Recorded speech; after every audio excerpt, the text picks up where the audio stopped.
దేవుని నామానికి స్తోత్రం కలుగునుగాక.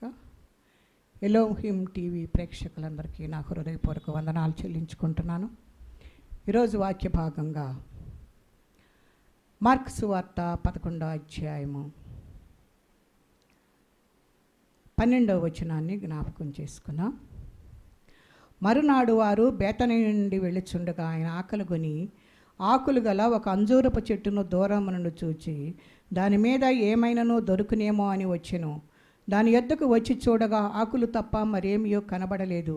ఏలయనగా అది అంజూర పండ్లకు కాలము కాదు. అందుకైనా ఇక మీదట ఎన్నటికి నీ పండ్లు ఎవరినో తినకుందరుగాక అని చెప్పాను.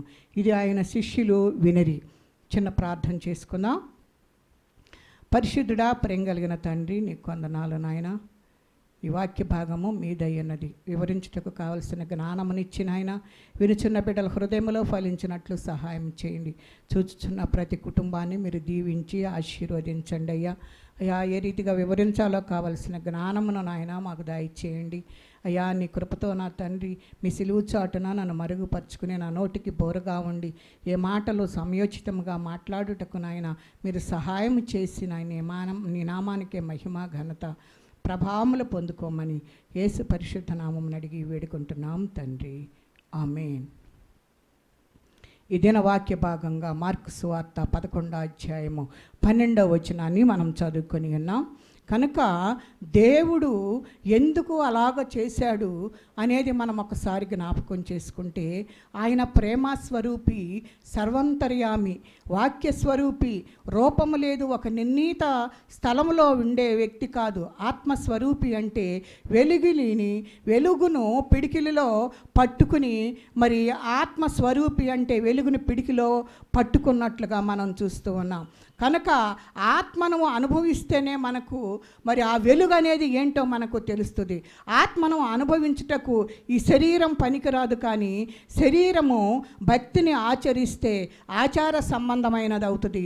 ఆత్మ సంబంధంగా మనము ఆయనను ఆరాధిస్తే అది ఆత్మ సంబంధంగా మనకుంటుంది. కనుక ఆయన ఆత్మస్వరూపి కనుక ఆయనను ఆరాధించువారు ఆత్మతోనూ సత్యముతోనూ ఆరాధించాలని చెప్పేసి శరీరాన్ని మరి వదలి లోపలి ఆత్మతో గనక సేవిస్తే ఆంతర్య పురుషుడు దేవునికి ప్రత్యక్షమవుతాడు. ఆయనను నువ్వు చూడగలుగుతావు, ఆయనను నువ్వు అనుభవించగలుగుతావు. మరి యోహాను సువార్త 3:16 ఆయన ఏమంటున్నాడు అనంటే, దేవుడు లోకమును ఎంతో ప్రేమించెను అంటున్నాడు. ఎంత ప్రేమించాడు అన్న దానికి ఎత్తు, లోతు, మరి పొడవు ఎంతో కూడా మనకు తెలీదు. ఆయన యొక్క ప్రేమను మనము కొలత లేకుండా నీ కొరకు చేసినట్లుగా మనము చూస్తూ ఉన్నాం. కనుక ఆయనే మనల్ని వెతుకుటకు వచ్చాడు. ఎందుకంటే లూకాసు వార్త 19వ అధ్యాయము మరి 10వ వచనములో అంటాడు కదా, నశించిన దానిని వెదకి రక్షించుటకు మనుష్య కుమారుడి లోకానికి వచ్చాను అని అంటున్నాడు. ఆయన నిన్ను వెతుక్కుంటూ వస్తున్నాడు, కానీ నువ్వు ఆయన యొద్దకు వెళ్ళటం లేదు. కానీ ఆయన వచ్చినప్పుడు కూడాను నువ్వు ఆయనకు సరి అయిన రీతిలో నువ్వు మరి ఆయనకు దగ్గరగా నువ్వు వెళ్ళకపోతే ఆయన చాలా మరి మనసులో వేదన పడుతూ ఉంటాడు. అందుకని ఆదికాండములు అంటున్నాడు కదా, మనుషులను చేసినందుకు ఆయన ఎంతో సంతాపపడ్డట్టుగా మనము చూస్తూ ఉన్నాం. కనుక దేవుని హృదయంలో సంతాపము కలిగిస్తుంది ఏంటి అంటే, మనము వ్యతిరేకమైన పనులు చేస్తూ ఆయనకు దూరం అవుతూ మరి ఆయనతో సహవాసము లేకుండా జీవిస్తున్న విధానమును బట్టి ఆయన సంతాపపడుతున్నట్లుగా చూస్తూ ఉన్నాం. ఆయన ప్రేమ నీకు మరి ఎంతగా మరి ఆయన నీ మీద చూపించాడు అంటే, ఆయన యొక్క చూపించే ప్రేమ విలువ తన ప్రాణము పెట్టినంత. కనుక ఆ ప్రాణానికి విలువ ఎవరు కూడా కట్టలేరు. కనుక మరి ఆయనతో మనం సహవాసం చేయాలని ఆయన ఎదురు చూస్తూ ఉన్నాడు. మరి మనలో ఉన్న విషయాలు ఏంటి అనంటే, ఒకటి పాపము, రెండవది రోగము, మూడవది పేదరికం. ఇవన్నీ కూడాను సాతాను చేసే క్రియలు. కానీ దేవుడైతే నిన్ను ఆశీర్వదించడానికి ఇష్టపడి నిన్ను ఆశీర్వాదకరంగా ఉంచాలని ఆయన ఇష్టపడుతూ ఉన్నాడు. కనుక ఈ రీతిగా సాతాను చేస్తున్న ఈ 3 పద్ధతులలో మనం నశించిపోతున్నామని మరి ఆయన రక్షించటానికి ఈ లోకానికి వచ్చాడు. ఆయన ప్రేమ స్వరూపిగా మన మధ్య ఉన్నట్లుగా, మనతో సంచారం చేస్తున్నట్లుగా చూస్తూ ఉన్నాం. అలా సంచారం చేస్తూ ఆయన తిరుగుతున్న ఆ సమయంలోనే ఆయన ఆకలి కొనినట్లుగా మనం చూస్తూ ఉన్నాం. మార్కు సువార్త 11:12లో కనుక త్రోవ పక్కన అంజూరపు చెట్టును మనం జ్ఞాపకం చేసుకుంటే, ఆ చెట్టు త్రోవలో లేదు, ప్రక్కన ఉన్నట్లుగా మనం చూస్తూ ఉన్నాం. చెట్టు దగ్గరకు వెళ్ళి మరి ఎందుకు చూశాడు అని అంటే ఆకలి తీర్చుకోవాలని చెప్పేసి అక్కడికి వచ్చాడు. కనుక శిష్యులతో అంటున్నాడు కదా, మీకు తెలియని ఆహారం ఒకటి ఉంది అని చెప్తూ ఉన్నాడు. ఎందుకంటే సమరయ స్త్రీ దగ్గరకు వెళ్ళి మరి శిష్యులను ఆహారం తీసుకొని రండి అని అన్నప్పుడు మరి వాళ్ళ ఆహారం కొరకు వెళ్ళి వస్తారు. ఈలోపు సమరయ స్త్రీ దగ్గరకు వెళ్ళి ఆమెతో మాట్లాడిన తర్వాత తన ఆకలి తీర్చబడినట్లుగా ఉంది. తర్వాత శిష్యులు వచ్చి అడుగుతారు, మరి మీకు భోజనం చేశామంటే నా ఆకలి తీరిపోయింది అని చెప్తూ ఉంటాడు. కనుక మరి ఆకలి అనేది ప్రభు యొక్క ఆకలి ఎలాగ తీర్చేది అని అంటే దేవుని యొక్క చిత్తము జరిగించినప్పుడు, తండ్రి చిత్తము జరిగినప్పుడు కనుక ఆయన ఆకలి తీరిపోతుంది అని చెప్పేసి ఆయన మనతోటి మాట్లాడుతూ ఉన్నాడు. మనము ఆయన చిత్తము జరిగించేవారిగా ఉన్నామా లేదా అనేది ఒకసారి మనము జ్ఞాపకం చేసుకోవాలి. ప్రభు యొక్క ఆకలి తీర్చేవారేమో ఉంటున్నామా లేదా ఒక్కసారి మన హృదయాలను పరిశీలించుకుంటే దేవునికి ఇష్టమైన రీతిలో మనము జీవిస్తున్నామా లేదా అనేది మనకు అర్థమవుతుంది. కనుక అంజూరపు చెట్టు త్రోవ ప్రక్కన ఉంది కనుక అంజూరపు చెట్టు ఒక విశ్వాసికి సాదృశ్యంగా ఉంది. విశ్వాసి మరి చూసి ఆకలి తీర్చుకోవాలని దేవుని యొక్క ఆశ, విశ్వాసిలోనైనా ఆకలి తీర్చుకోవాలని ఎదురు చూస్తూ ఉన్నాడు. ఆకలి తీర్చేది విశ్వాసి కనుక తండ్రి చిత్తమును ఎవరైతే జరిగిస్తూ ఉంటారో ఆ జరిగించిన వ్యక్తి మరి దేవుని యొక్క ఆకలి తీరుస్తున్నట్లుగా మనము చూస్తూ ఉన్నాం. మరి స్వచిత్తంగా మన ఇష్టానికి మరి చేస్తూ ఉంటే అది దెయ్యం చిత్తం. కనుక దేవుని యొక్క చిత్తము కాదు గనక ప్రభు చిత్తము నీ పట్ల ఏమై ఉందో అని చెప్పేసి నువ్వు దేవునిని అడగాలి అని చెప్పేసి దేవుడు నిన్ను కోరుకుంటూ ఉన్నాడు. మరి ఆ చిత్తాన్ని, దేవుని చిత్తాన్ని కనుక నువ్వు చేస్తే ఆయన ఆకలి తీర్చినట్లుగానే ఉంటుంది. సరే, ఈ అంజూరపు చెట్టును మనము జ్ఞాపకం చేసుకుంటే ఆయన చూడటానికి వచ్చాడంట. అంజూరపు చెట్టు ఒక విశ్వాసికి సాదృశ్యంగా ఉంది కనుక ఆ విశ్వాసి యొద్దకు ఆయన వచ్చి చూస్తూ ఉన్నాడు. తండ్రి చిత్తము జరిగిస్తున్నాడా లేక తన సొంత చిత్తమైన దెయ్యాని చిత్తాన్ని మనము చేస్తున్నాడా అని చెప్పేసి మరి దేవుడు చూస్తూ అక్కడ నిలబడినట్లుగా మనం చూస్తూ ఉన్నాం. అంజూరపు చెట్టుకి ఒక విశేషం ఏంటి అని అంటే అంజూరపు చెట్టుకు ఆకులు ఉన్నవి, అంటే ఆకులుంటే కాపులు ఉన్నట్టే. కనుక ఆకులు పెద్దగా ఉంటాయి, కాయలు మాత్రం చాలా చిన్నగా ఉంటాయి. చెట్టును చూచి కాయలు ఉన్నాయా లేవా అని చెప్పేసి మనము చూస్తే అర్థమైపోతుంది. ఎందుకంటే దానికి ముందు కాయలు వచ్చిన తర్వాతే, ఆ పిందెలు పడిన తర్వాతే దాన్ని ఆ పిందెను కప్పుతూ అటు ఒక ఆకు ఇటు ఒక ఆకు కప్పబడి ఉంటుంది. అంటే ఆకులు వచ్చినాయి అంటే అంజూరపు పండ్లు వచ్చినట్లు లెక్క. కనుక ఆ రీతిగా ఆకులతోటి ఉండి మరి అక్కడ ఆకులున్నాయి కనుక కాయలున్నాయి అనుకుని మరి అందరూ కూడా భ్రమపడుతూ ఉన్నారు. కానీ యేసయ్య కూడా ఏమంటున్నాడంటే ఇందులో ఖచ్చితంగా కాయలుంటాయని దగ్గరకు వచ్చి చూడటానికి ఆయన ఇష్టపడుతూ ఉన్నాడు. మనము కూడాను ఆకులు కలిగి పచ్చగా ఉండి దేవుడు వచ్చినప్పుడు ఆయనకు ఫలాలిచ్చేవారిగా లేకుండా ఉంటున్నామా, ఫలాలిచ్చేవారిగా ఉంటున్నామా, పైకి ఏదైనా పైపైన భక్తి కలిగి ఆ పచ్చదనంగా కనపడే ఆకులులాగా ఉండి చెట్టులో ఫలాలు లేకుండా ఉంటున్నామా, మన హృదయంలో ఆత్మ ఫలాలు ఉంటున్నాయా లేదా అనేది మనం ఒకసారి జ్ఞాపకం చేసుకోవాలి. కనుక నిన్ను నన్ను కూడా ఆయన చూస్తూ ఉన్నాడు. మరి వెంటనే అంటున్నాడు కదా ప్రభువాలు, నీవు ఫలింపకుందువుగాక అంటున్నాడు. అంటే ఎందుకు అంత తొందరగా ఆ మాట అనాల్సి వచ్చింది అని అంటే అది త్రోవలో లేదు గనక, త్రోవ ప్రక్కన ఉంది. చాలామంది విశ్వాసులు ప్రభువు చెప్పిన మార్గంలో మరి లేరు. ఆయన అన్నాడు, నేనే మార్గము సత్యము జీవము అన్నాడు. అంటే ఆ త్రోవలో గనక మనము ఉంటే ఆ చెట్టు ఫలభరితంగానే ఉంటుంది. ఆ చెట్టు ఎక్కడుందంటే త్రోవకు ప్రక్కన ఉన్నది కనుక, అంటే దేవుని మార్గంలో లేదు కనుక దాన్ని దేవుడు మరి శపించినట్లుగా మనం చూస్తూ ఉన్నాం. కనుక నీ సొంత మార్గంలో నడుస్తున్నావేమో, మరి నువ్వు దేవుడు సత్యము జీవము మార్గమని అంటున్నాడు కనుక నువ్వు ఆ జీవంలో ఉన్నావా లేదా సొంత మార్గంలో నడుస్తున్నావా? మరి నిన్నొచ్చి చూసినప్పుడు నీవు ఎలా ఉన్నావు అని చెప్పేసి దేవుడు ఎదురు చూస్తూ ఉన్నాడు. కనుక ఒకటి త్రోవలో ఉన్నావా, త్రోవ ప్రక్కన ఉన్నావా అనేది ఒకసారి నువ్వు గమనించుకోవాలి. రెండవది, నువ్వు ఆకలి తీర్చేవాడిగా, ఆకలి పుట్టించేవాడిగా అని చూస్తూ ఉన్నాడు. రెండవ మాట, కనుక నువ్వు ఆకలి పుట్టించేవాడిగా ఉంటే ఆత్మఫలాలు నీలో ఉంటాయి. అవి ఆయన కోసుకొని తిని ఆయన ఆకలి తీర్చుకోవటానికి ఆయన ఇష్టపడుతూ ఉన్నాడు. మూడవదిగా చూస్తే కాయలు ఉన్నాయవా లేవా. కాయలు అంటే అంజూరపు చెట్టుకు ఉన్న ఆ శ్రేష్టమైన గుణములు. అంజూరపు చెట్టుకు చాలా శ్రేష్టమైన గుణాలు ఉన్నట్లుగా మనం చూస్తూ ఉన్నాం. అందుకే ఆయన అంజూరపు చెట్టు వద్దకు వెళ్ళాడు. అంజూరపు చెట్టు మనమే. కనుక మనము ఆ శ్రేష్టమైన ఆ పండుకు ఏ గుణాలైతే ఉన్నాయో ఆ గుణాలన్నీ నీలో ఉన్నాయా లేదా అని ఆయన చూస్తూ ఉన్నాడు. మరి పౌలు భక్తుడు కూడా అంటున్నాడు, నేను ప్రభువుని పోలి నడుస్తున్నాను, మీరు నన్ను పోలి నడువుడి అని మరి మనందరికీ హెచ్చరిక చేస్తూ ఉన్నాడు. యేసుని పోలి నడవాలి.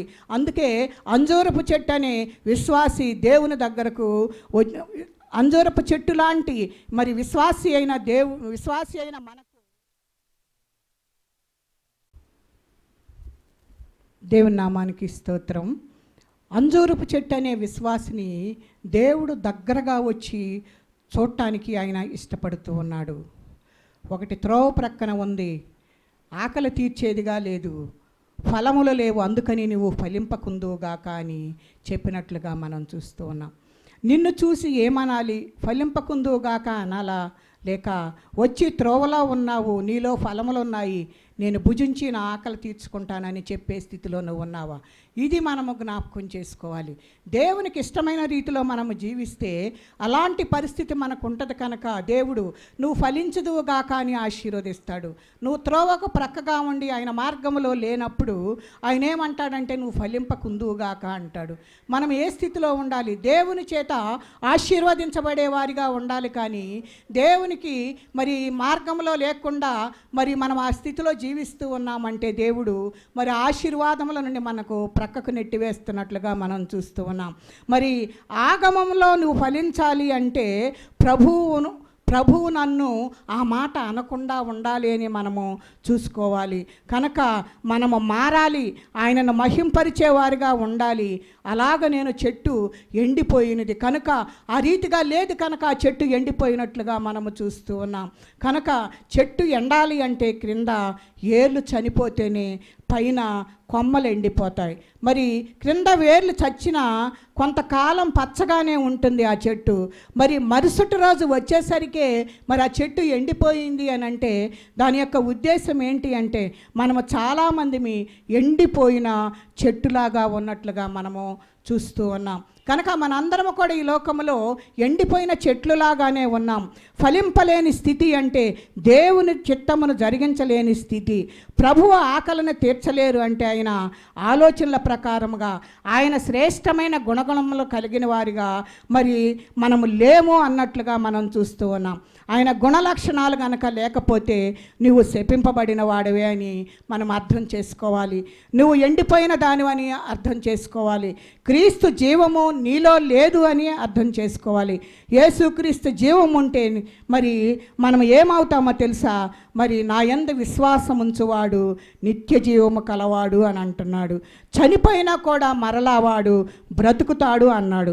చనిపోవడం అంటే శరీరం పాతి పెట్టబడుతుంది, లోపల ఉన్న ఆత్మ మరి యుగయుగాలు బ్రతికి ఉంటుంది. కనుక మనము యేసుతో ఉండుటకు అంజూరపు చెట్టు మరి అంజూరపు పండ్లను పని ఏం చేశాయంటే ఆ రీతిగా క్రైస్తవుడు మారాలని ఆయన కోరుకుంటూ ఉన్నాడు. మరి నీ దగ్గరకు వచ్చి ప్రభు చూస్తూ ఉన్నాడు. మరి ఆ చెట్టులాగా శపింపబడి ఎండిపోయిన మరి స్థితిలో ఉన్నావేమో చూసుకోవాలి. మరి ఆ చెట్టులాగా జీవము లేని దానిగా ఉన్నావేమో మనము చూసుకోవాలి. కనుక మనకి మన జీవితంలో ఎన్ని ఆస్తులు అంతస్తులు ఇంకా ఏమైనా మనకు ఉండొచ్చును, కానీ ఎన్ని ఉన్నా యేసయ్య జీవము నీలో లేకపోతే నువ్వు ఆ ఎండిపోయిన అంజూరపు చెట్టువే. కనుక మనము జ్ఞాపకం చేసుకోవాలి, మనము ఈ అంజూరపు చెట్టులాగా ఎండిపోయిన స్థితిలో మనం ఉండకూడదని ఆయన కోరుకుంటూ ఉన్నాడు. మరి ఏదేనిలో ఆదామును మనము జ్ఞాపకం చేసుకుంటే ఆదాము హవ్వలను అక్కడ ఆ తోటకు కాపు పెట్టింది ఎవరినంటే ఆదాముని. ఇందులోకి ఎవరూ రాకూడదు కనుక మరి మధ్య ఒక చెట్టు మంచి చెడులను తెలియజేసేది, దాన్ని తినకూడదు అని చెప్పేసి ఆయన ఆజ్ఞ ఇచ్చాడు. తింటే చనిపోతారని చెప్పాడు. ఇంత చెప్పినా కూడా హవ్వకు మరి తన ఆలోచనలో మార్పు జరగలేదు కనుక హవ్వ మరి దాన్ని ఏం చేసిందంటే దేవుని మాట వినలేదు కానీ సర్పము మాట్లాడింది విన్నది కనుక హవ్వ మరి సర్పము ఏదైతే చెప్తుందో ఆ మాటకు మరి మాట కలుపుతూ ఉన్నట్లుగా మనము చూస్తూ ఉన్నాం. మరి ఆదాముకు కూడా తను తినటమే కాకుండా ఇచ్చినట్లుగా చూస్తూ ఉన్నాం. మరి తిన్న వెంటనే వారు దిగంబరులైపోయారు. దేవుడు చెప్పినట్లు వారు మరి శరీరంలో చనిపోయారు. ఎందుకంటే వారి శరీరంపై ఉన్న మహిమను వాళ్ళు మరి తొలగించబడింది. దానిని వారు దేవుని ఆజ్ఞను అతిక్రమించుటను బట్టి ఆ మహిమను పోగొట్టుకున్నట్లుగా మనం చూస్తూ ఉన్నాం. వారిది మరణ శరీరం అయిపోయింది. మనము కూడాను వారి శరీరం ఎలాగనైపోయిందో మరి మనది కూడా అలాగే అయిపోయినట్లుగా మనం చూస్తూ ఉన్నాం. ఈ శరీరం మరణం కోసమే. ఈ శరీరము దేవుని కలుసుకోలేదు కనుక ఈ శరీరం పరలోకానికి వెళ్ళదు కనుక ఈ శరీరము మట్టి దేహము కనుక ఆ మట్టికే వెళ్ళాలి అని చెప్పేసి దేవుడు మనతోటి మాట్లాడుతూ ఉన్నాడు. చనిపోతే తీసుకెళ్ళి మనల్ని మట్టిలోనే పాతి పెడతారు కనుక మరి మట్టిలోనికే చేరాలి అని చెప్పేసి దేవుని వాక్యం మనకి తెలియజేస్తూ ఉంది. కనుక మరి మట్టికి వెళ్ళేవారు దిగంబరులని తెలుసుకొని సిగ్గుపడ్డారు. అంటే వాళ్లకు కళ్ళు తెరవబడినట్లుగా మనం చూస్తూ ఉన్నాం. ఎప్పుడైతే వారికి ఆ కళ్ళు తెరవబడినాయో వారు భయపడ్డట్టుగా చూస్తూ ఉన్నాం. భార్యాభర్తలు ఇద్దరూ కూడాను మరి చెట్ల చాటున దాక్కున్నట్లుగా మరి ఈ పరిస్థితి పరలోకంలో ఉన్న దేవుడు చూసి ఏం చేస్తున్నాడంటే ఆయన దగ్గరకు వీళ్ళు వెళ్ళలేదు కానీ ఆయనే క్రిందకు వచ్చి అంటున్నాడు, ఏదేనులోనికి వచ్చినట్లుగా మనం చూస్తూ ఉన్నాం. ఆదామా నువ్వు ఎక్కడ ఉన్నావని మరి అడుగుతూ ఉన్నట్లుగా మనం చూస్తూ ఉన్నాం. అవ్వ కదా పండు మొదట తిన్నది కానీ అవ్వను అడగలేదు కానీ ఆదాముతో అంటున్నాడు. ఎందుకు ఆదాముతోటే మాట్లాడుతున్నాడు అని అంటే మరి కుటుంబానికి యజమాని మరి ఆదాము. దేవుడు కుటుంబానికి పెద్దగా ఎవరిని చేశాడంటే మరి పురుషుణ్ణి చేసినట్లుగా మనము చూస్తూ ఉన్నాం. కనుక కుటుంబంలో ఎవరు తప్పు చేసినా కూడా కుటుంబ అధికారితోనే దేవుడు మాట్లాడతాడు. మరి ఎందుకో తెలుసా, స్త్రీకి శిరస్సు పురుషుడై ఉన్నాడు, పురుషునికి శిరస్సు క్రీస్తు అయి ఉన్నాడు. కనుక మీరు మీ భార్యకు శిరస్సుగా ఉండాలని, మీ పిల్లలకు శిరస్సుగా ఉండాలి అని చెప్పేసి మరి ఆదామును హెచ్చరించాడు. కానీ ఆదాము దాన్ని తెలుసుకోలేకపోయాడు. మరి ఆదాముకు సంబంధం లేదు అని అనుకోవటానికి మనము లేదు. ఎందుకంటే ఆ బాధ్యతను దేవుడు మరి ఇంటి పెద్ద అయిన ఆదాముకు అప్పగించినట్లుగా చూస్తూ ఉన్నాం. ఆదామా ఎక్కడని అడిగాడు. అంజూరపు ఆకులు కట్టుకున్న ప్రభువుకే విచిత్రం అనిపించిందంట. అంజూరపు ఆకులను కట్టడములుగా చేసుకుని వారి దిశమల కప్పుకోవటానికి వారిని కట్టుకొని చెట్టు చాటున దాగి ఉన్నట్లుగా మనం చూస్తూ ఉన్నాం. వారి దిశమల యేసుకు కనిపించకూడదని చెప్పేసి కచ్చడాలు కట్టుకున్నట్లుగా మనం చూస్తూ ఉన్నాం. ఆ అంజూరపు చెట్టుకేమో ఆకులున్నాయి, ప్రభువు ఆకలి తీర్చేదిగా లేదు. ఈ అంజూరపు ఆకులు మరి యేసు ప్రభుల వారి ఆజ్ఞను మీరి దేవుని సన్నిధిలో నుండి దిగంబరులై తమ దిగంబరత్వమును కప్పుకోవటానికి ఈ ఆకులు కచ్చడాలుగా కట్టుకున్నట్లుగా చూస్తూ ఉన్నాం. మరి ఆ రోజు ఒక పద్ధతి, ఈరోజు ఒక పద్ధతి కాదు కానీ దేవుడు నిరంతరము ఏకరీతిగా ఉన్నట్లుగా మనం చూస్తూ ఉన్నాం. ఆ రోజు ఆజ్ఞను అతిక్రమించి దిగంబరులైపోయి భయపడ్డారు, సిగ్గుపడ్డారు, దాక్కున్నారు. ఇక్కడ ఒక చిన్న ప్రశ్న ఏంటి అని అంటే, ఎంతమందికి మరి భయం లేదు, ఎంతమందికి సిగ్గు లేకుండా ఉంటున్నారు? ఇది ఎక్కడ నుండి వచ్చినది అంటే ఆజ్ఞ అతిక్రమించటం వలన మరి ఎన్ని ఆకులు చుట్టుకున్నా అప్పటికే తాత్కాలికమే కనుక ఎండ వస్తే అవి ఎండిపోతాయి కనుక మరి అవి ముడుచుకుని పోతాయి, రాలిపోతాయి. శాశ్వతమైనవి అవి కావు. కనుక నీ జీవితంలో నువ్వు తప్పులు కనబడకుండా ఉండటానికి మరి నువ్వు ఎన్ని ఆకులు కప్పుకున్నా, ఎన్ని కచ్చడాలు చేసుకున్నా అవి ఊడిపోతాయి. కనుక యేసయ్య గొర్రెపిల్లగా వధించబడి రక్షణ వస్త్రమును మీకు మరి తొడుగుతున్నాడు. ఎందుకనంటే దేవుడు ఆదామును క్షమించి రక్తమును చిందించి చర్మపు చొక్కాయలు తొడిగించి ఏదెనులో నుండి వాళ్లను బయటికి పంపించినట్లుగా మనము చూస్తూ ఉన్నాం. కనుక దేవుడు మరి ఊరికనే వాళ్ళని పంపించలేదు, కానీ ఆ కచ్చడాలు పని చేయలేదు కనుక మరి అంజూరపు చెట్టు మరి ఆ దగ్గరకు వెళ్ళి చూస్తూ ఉన్నాడు. కనుక మీకా గ్రంథము 7:1 ఉంటుంది కదా, నా ప్రాణానికి ఇష్టమైన పండ్లను నేను మరి వాటి కొరకు నేను వచ్చి వెతుకుతున్నాను అని చెప్పేసి మరి ఆయన ఎంతగానో ఎదురు చూస్తూ ఉన్నాడు. కనుక ఆ మీకా గ్రంథంలో వ్రాయబడిన ఆ ఫలాలు మరి ఆయనకంట ప్రాణానికి ఇష్టమైనవి అంట. నిన్ను ప్రాణం కంటే ఎక్కువగా ప్రేమించాడు కనుక ఆయన నీ కొరకు తన ప్రాణాన్ని ఇవ్వటానికి కూడా ఆయన ఇష్టపడినట్లుగా చూస్తూ ఉన్నాం. మరి ఏది ఆ ఇష్టమైన పండు అని ఆలోచిస్తే నీలో ఆయన ప్రాణమునకు ఇష్టమైన పండు అంజూరపు పండు కనుక దాని కొరకు ఆయన వెళ్తూ ఉన్నాడు. మరి ఒక విశ్వాసి అంజూరపు చెట్టు నీ వైపు కనుక నువ్వు అంజూరపు చెట్టుగా ఉన్నావు కనుక ఆయన నీ వైపు చూస్తున్నాడు. కనుక ఆయన ఆకలి తీర్చలేకుండా ఉన్నావు కనుక నా ప్రాణమునకు ఇష్టమైన అంజూరపు పండు నీలో లేదు, నాకు సంబంధించిన గుణాలు ఏవి కూడా నీలో లేవు, నా ప్రాణము నిన్ను చూసి సంతోషించేది ఒక్కటి కూడా నాకు కనపడట్లేదని దేవుడు అడుగుతున్నాడు. ఆయన ప్రాణానికి ఇష్టమైనది ఏదైనా నేను కలిగి ఉన్నానా, నేను మాట్లాడుచున్నానా, ఏదైనా నేను చేస్తున్నానా, నా ప్రాణానికి ఇష్టమైనది నేను చేసుకుంటున్నాను. కానీ మరి దేవునికి ఇష్టమైనది ఏది నేను చేస్తున్నానని మనము ఆలోచించుకోవాలని చెప్పేసి వాక్య భాగం మనల్ని హెచ్చరిస్తుంది. మరి ఎంతో కాలం నుండి చూస్తూ ఉన్నాం, అన్నీ మనకి ఇష్టమైనవే మనం చేసుకుంటూ ఉన్నాం. ఆయన నీ కొరకు ప్రాణం పెట్టాడు కనుక ఇష్టమైన అంజూరపు పండును అడుగుచూ ఉన్నాడు. కనుక నా కొరకు ప్రాణం పెట్టిన యేసయ్య ఆయన ప్రాణానికి ఇష్టమైన పండు అడుగుచున్నాడు. అందుకే ఆ చెట్టు దగ్గరకు వెళ్ళి మరి ఆయన ఏమైనా ఏమైనా అక్కడ ఆ పండ్లు ఏమైనా దొరుకుతాయేమో, నా ఆకలి తీరుతుందేమో, నా ఇష్టాన్ని చేసేది ఏమైనా అక్కడ ఆ ఫలాలు ఉన్నాయేమోనని చెప్పేసి ఆయన ఎంతగానో ఎదురు చూస్తున్నట్లుగా మనం చూస్తూ ఉన్నాం.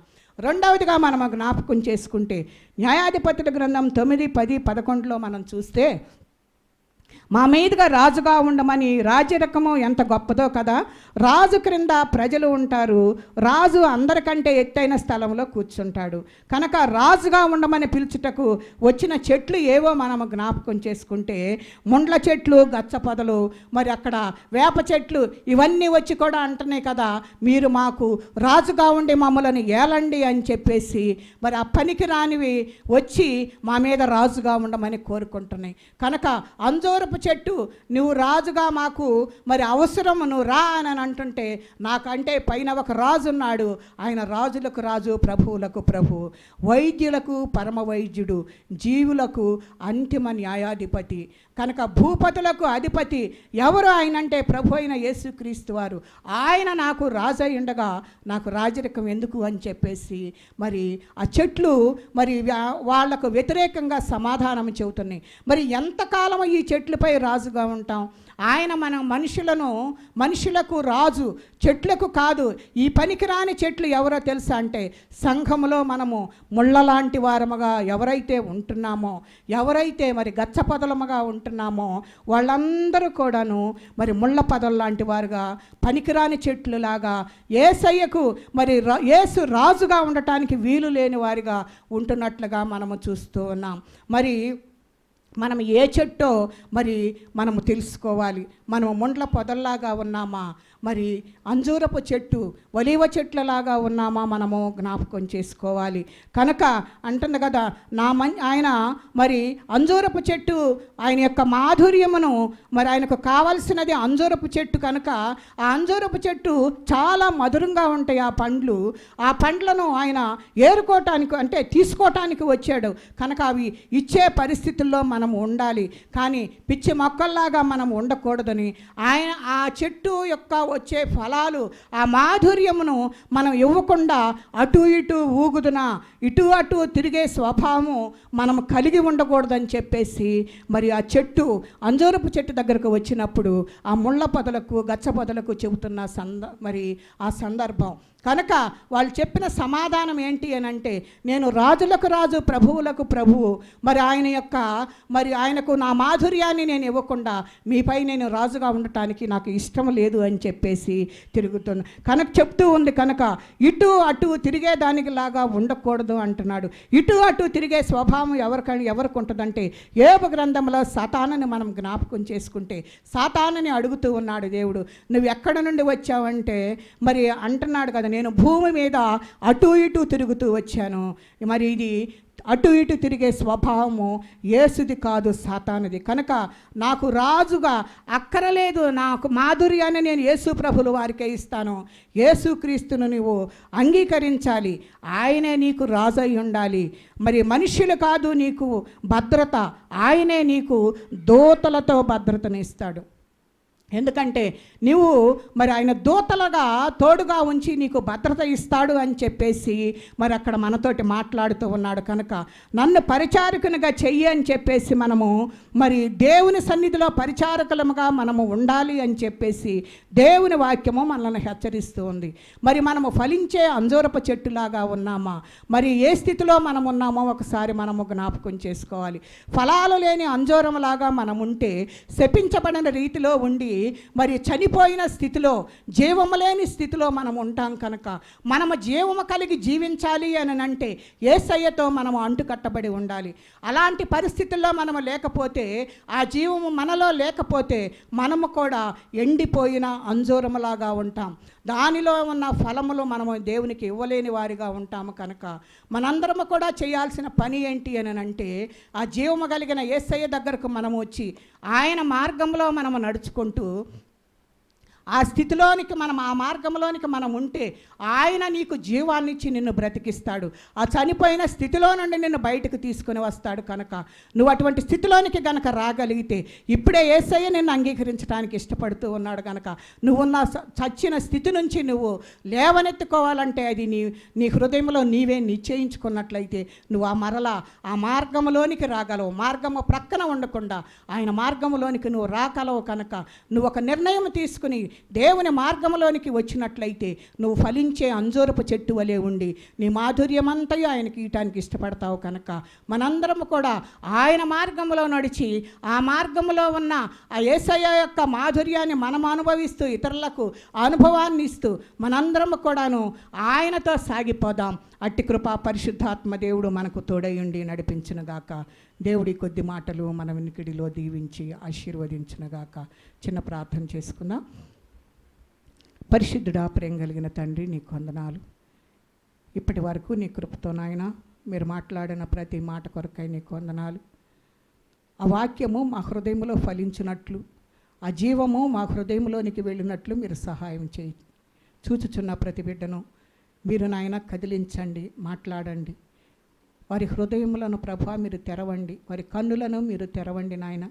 మేము ఏ స్థితిలో ఉన్నామా అని ప్రతి ఒక్కరూ సరిచేసుకోవటానికి కావలసిన కృపను మీరు దయచేయండి. ఇప్పటి వరకు మీరు తోడుగా ఉండి నడిపించారు, అందును బట్టి నీకు వందనాలు. పరిచర్య చేయించిన నీ బిడ్డను దర్శించండి, ఆ కుటుంబాన్ని దీవించి ఆశీర్వదించండి. అయ్యా నాయన, ప్రతి ఒక్కరూ కూడా ప్రభువా నాయన వాక్యముని విని గ్రహించి దాని ద్వారా జీవించుటకు కావలసిన కృపను విడుదల చేసి, అయ్యా నన్ను కూడా జ్ఞాపకం చేసుకుని ఈ రీతిగా నీ పరిచర్యలో వాడుకుంటున్నందుకు నీకు వందనాలు చెల్లించుకుంటూ యేసు పరిశుద్ధ నామమున అడిగి వేడుకుంటున్నాం తండ్రి. ఆమేన్. అందరికీ వందనాలు.